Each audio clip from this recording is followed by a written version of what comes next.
One room on the 22nd floor is a pillar above the rest. Joining me now is Rosewood Hotel's president, Radha Aurora. Radha, good to see you. Thanks so much for joining us. Thanks so much. Okay, before we get into the business of the hotel industry, you got to tell us about this most requested room at the Carlyle. Yes. What is so special about this room? Well, it is a royal suite. It has 2 floors.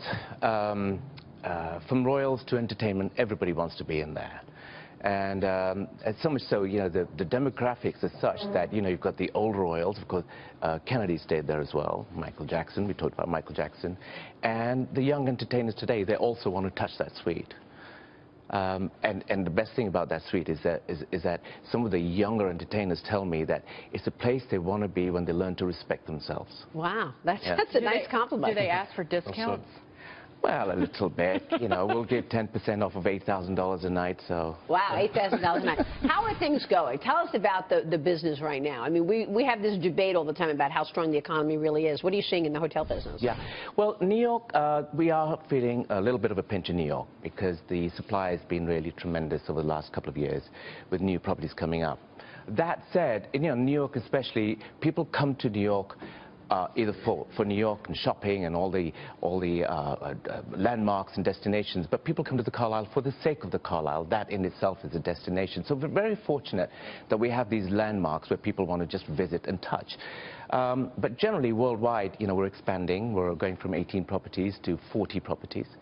As well as the fact, generally, we tend to be resort-heavy in our portfolio. So the resorts are doing really well for us at the moment because the multi-generational families and couples still wanting to go out there and have vacations. And you said you're expanding. You're opening your first resort in Costa Rica.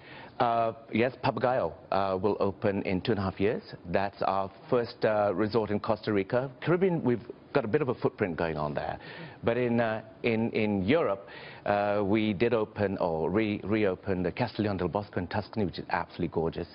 And we're about to announce a couple of properties in Europe as well in the next 2-3 months. Great. You know, Rod, I'm curious. We were just talking in the last segment about oil and about how poorly crude oil has traded. Yeah. I'm curious if that's affecting your business. Do you see less demand from the petrostates, so, you know, from the Arab world, from Russia?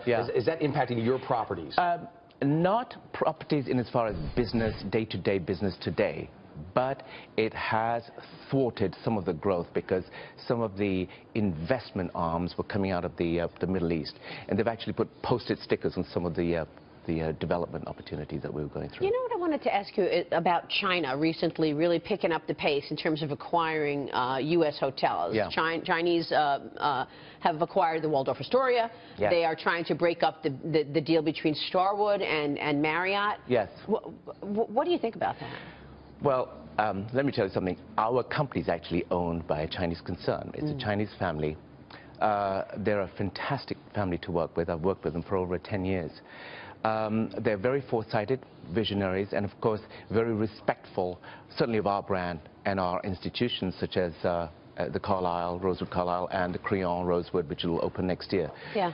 So, well, I asked, didn't President Obama say that he's not going to stay at the Waldorf anymore because the Chinese own it? I mean, like they're tapping the rooms. Yeah. Well, certainly from our standpoint, I mean, they've been very respectful of the local heritage, and as I said before, sense of place, very respectful of that. So I have no concerns about that. In as far as taking over some larger conglomerates, maybe it's good for institutions like Marriott and Starwood so that they're under actually one umbrella. So it might make sense for them as a company.